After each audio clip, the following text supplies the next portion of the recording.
Hello, we have a question from Johan Tavard from Thailand.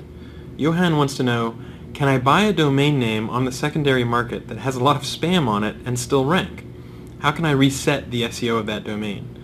Thousands of root domains coming from spam. Okay, so good question. And in fact, in the follow-on comments, Johan said that the domain he's thinking about buying would be 5,000 US dollars.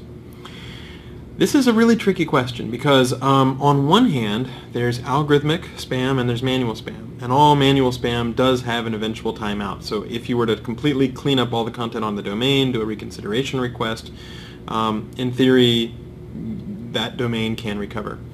However, on the algorithmic side, if there are a ton of spammy links that the previous owner built up, that can be a little bit hard to go through and try to clean up and get all those links taken down, make a list of all those links.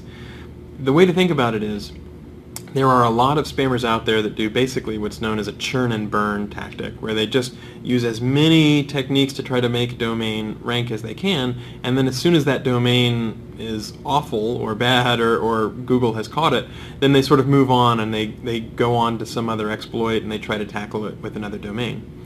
Now, what you don't want to do is be the guy who gets caught left holding the bag, who buys what looks like a good sounding domain, but actually a spammer has kind of driven into the ground. It's almost like instead of starting from the ground floor, some spammer has come along before you and dug a hole, and now when you start out, you're already in that hole.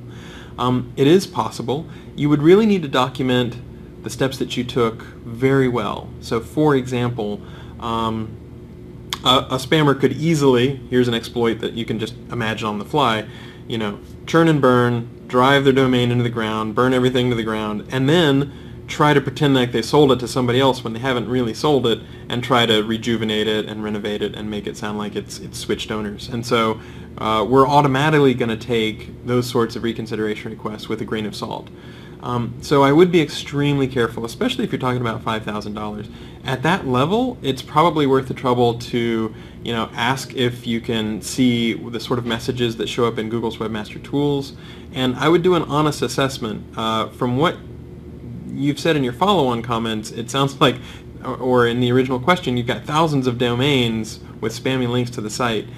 If I were looking at the situation, I would probably pass on that temptation, and I would almost rather start with a clean, fresh domain that really hasn't already gotten a really bad reputation.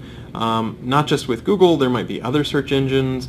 It's the sort of thing where it might be complaints on Better Business Bureau or various consumer complaint sites, and there might be a bad association with that domain name in various consumers' minds. So, definitely investigate carefully. We have seen a lot of black hats who will spam as much as they can, and then when they get caught, they try to sell their domain and flip it on various domain selling boards and try to get a last little bit of money. And you just don't want to be the sucker who's the very last person in line and doesn't realize that that domain is in really bad shape and then have to try to renovate it when it might be easier just to start fresh.